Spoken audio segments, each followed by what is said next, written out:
어제 광주에서 철거전 건물이 붕괴되면서 시내버스를 덮치고 9명이 숨졌고요. 8명이 크게 다친 사고가 발생했죠. 현재도 현장에서는 사고 수습이 진행되고 있습니다. 네, 현장 나가 있는 취재기자 연결하겠습니다. 이호진 기자, 현재 상황 어떻습니까?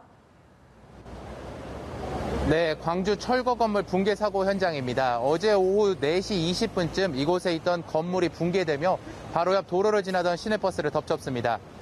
현장을 보면 어떻게 이런 일이 있을 수 있나 싶을 정도로 처참한 모습입니다. 제 뒤로 보이는 이곳이 버스가 매몰된 장소입니다. 지금은 붕괴된 잔해들이 다 치워졌지만 곳곳에 도로가 파이고 버스 승강장은 흔적만 남은 상태입니다.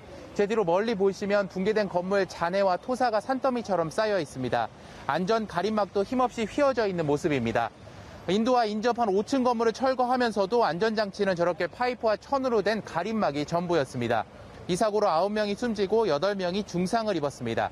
현장에서는 철거 과정에서 안전수칙이 제대로 지켜지지 않았다는 지적이 나오고 있습니다. 건물을 아래에서부터 철거를 진행해 예견된 사고라는 겁니다. 대처에도 아쉬움이 남는데요. 이상 징후가 발견되자 현장 관계자들은 모두 대피했습니다. 하지만 바로 옆 도로에 대한 통제는 하지 않아 애꿎은 시민들만 피해를 입었습니다. 네, 이 기자, 사상자가 많습니다. 후속 대책과 경찰 수사는 좀 어떻게 진행되고 있습니까? 네, 예기치 못했던 사고라 인명피해가 컸습니다. 광주 동구청을 중심으로 사고수습대책본부가 구성됐습니다. 그리고 유관기관 합동감식이 지금 진행되고 있는데요. 합동감식을 통해 사고 원인을 규명하려는 겁니다. 조금 전 말씀드린 것처럼 붕괴에 대한 이상 징후가 감지된 상태에서 철거 작업이 계속 이뤄진 것인지 또 철거 공법에는 문제가 없었는지 등을 감식을 통해 규명해야 할 것으로 보입니다. 사고 버스도 국립과학수사연구원으로 옮겨져 정밀 감식에 들어갔습니다. 경찰도 전담 수사본부를 구성했습니다. 현장 관계자와 목격자에 대한 수사도 진행되고 있는데요.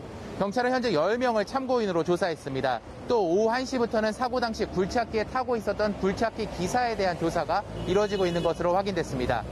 그리고 경찰은 시공사 사무실과 철거업체 사무실, 감리회사 등에 대한 압수수색도 진행 중입니다. 경찰은 안전수칙 등 규정 준수 여부와 과실 여부 등을 집중적으로 수사할 계획입니다. 시공사인 HDC 현대산업개발이 속한 HDC 그룹의 정몽규 회장은 오늘 오전 광주시청에서 기자회견을 했는데요. 이번 참사에 대해 고개 숙여 사과했습니다.